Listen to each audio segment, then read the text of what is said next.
Well, good morning and welcome to your Friday 5 for 5. I am Adam Howard, the worship pastor here at First Baptist Church of the Islands, and I'm coming to you this morning from inside the RV.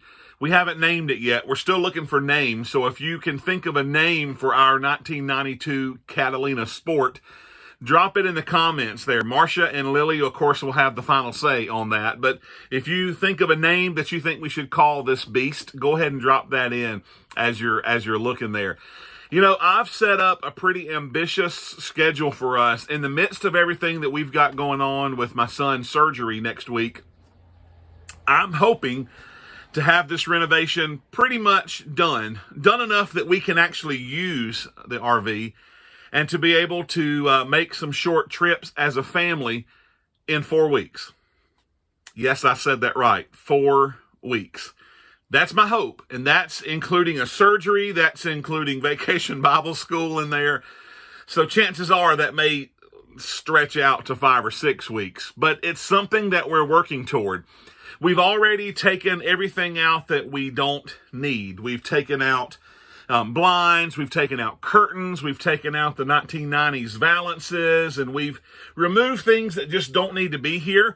We're getting ready to start painting. We're going to paint all of this, and we've got our color scheme that we're going to go with and all of those things. And as we've been working, there's been another song that's been going through my head the whole time we've been doing this. I'm sure you know the song. It simply says, "He's still working on me to make me what I ought to be.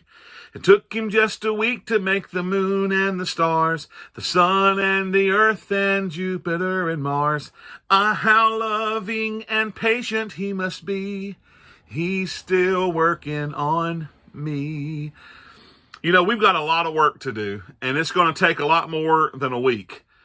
And it's going to be hard work, but we're going to continue that work, and we're going to move through it. And as I think about us working on this camper, I think about how God is working on you and me. We're a work in progress. Isn't that a great thing? I know I have not arrived. I'm not where I need to be. I'm always striving to be better. I'm always striving to be more like Christ. And it is great for me to know that God is still working on me. As we talked about in the very first week of this renovation, how there's potential. God knows there's potential in me. God works through that potential, and he is going to complete the work that he has begun. And I know that. And so I just have to keep going, keep trusting God, and keep allowing him to work. Does that mean everything's going to be easy? Absolutely not. There's so many things that come our way.